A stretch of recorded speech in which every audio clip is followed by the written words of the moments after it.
नमस्कार, आप देख रहे हैं भारत वर्ष 24 न्यूज। यूपी के बलिया में भारतीय जनता पार्टी के बैरिया विधायक सुरेंद्र सिंह ने भारतीय जनता पार्टी की प्राथमिकता सदस्यता से त्यागपत्र देने के बाद कहा कि बलिया की रेजिकेटेड बैरिया में सेलेक्टेड नहीं हो सकता है। कहा कि बलिया लोकसभा क्षेत्र से सभी 5 सीट भाजपा हारेगी और हारने में मेरा योगदान रहेगा। कहा कि मेरा टिकट लोकसभा बलिया के सांसद ने कटवाया है, अब देखना है कि किसके पौरुष में दम है। बैरिया की जनता बता देगी कि वो सेवक चाहती है, लुटेरा नहीं। कहा कि वो 11 फरवरी को नामांकन करेंगे। कहा कि वो किसी दल से टिकट मांगने नहीं जाएंगे। अगर कोई सम्मान के साथ देता है तो उसको स्वीकार कर लेंगे, नहीं तो निर्दल रूप से जनता के बीच आशीर्वाद लेने जरूर जाएंगे। पेश है बलिया से नवल जी की खास रिपोर्ट। विधायक जी, आज किस टाइप का ये सब किया ऐसा है मेरे भाई, आज मेरा चूंकि लखनऊ से टिकट कटने, भारतीय जनता पार्टी का टिकट कटने के बाद आज मैं घर आया हूँ। मुझे तो कुछ मालूम नहीं था कि जनता में इतना बड़ा स्नेह हमको रखा, सहयोग करके रखा है। लेकिन आज मुझे यहाँ आने के बाद लग गया कि सुरेंद्र सिंह के का स्थान जो है गरीब अमीर सब लाचार लोगों के हृदय में हो चुका है। इसलिए दुनिया की कोई भी ताकत, जब कोई नेता किसी गरीब के दिल में बसता है तो कोई भी दल हम सुरेंद्र सिंह को अब नीचे करने की हैसियत में नहीं।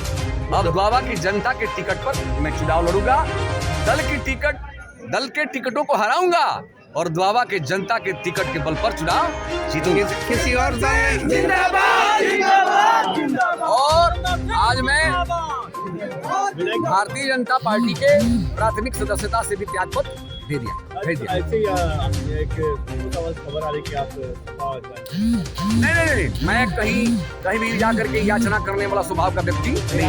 अगर हमको कोई भी दल यदि सम्मान पूर्वक कहेगा, बुला करके कि आइए हमारे पार्टी से टिकट लेकर के लड़ जाइए, तो मैं विचार करूंगा और लड़ सकता हूँ। लेकिन बता रहे हैं कि बहुत दिनों से अखिलेश जी लगे भी थे आपसे हर मौके। नहीं, ऐसा नहीं है। मैं कभी भी नहीं गया। और जब तक कोई भी पार्टी हमको बुला करके कहेगी, मैं बलिया का उस धरती का बेटा हूँ जिस धरती पर अंग्रेजों के शासन के नाक को हिला दिया था इस धरती ने। और मैं टिकट के लिए याचना करूंगा। मैं टिकट के लिए याचना करने वाला नहीं हूँ, किसी का पैर छूने वाला नहीं हूँ।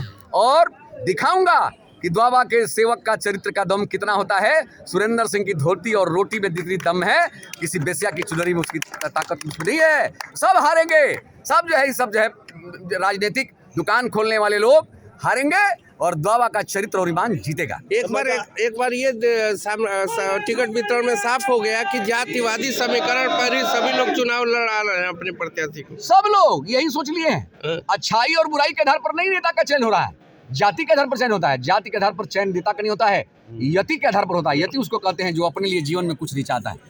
जो अपने लिए नहीं चाहेगा वही समाज की सेवा करेगा। विधायक जी, आप हर जाति हर धर्म के लोगों के साथ हमेशा खड़े दिखाई दिए, जनता की सेवा करते दिखाई दिए, तो माना जाए कि आजकल सेवक की कदर कम नहीं है?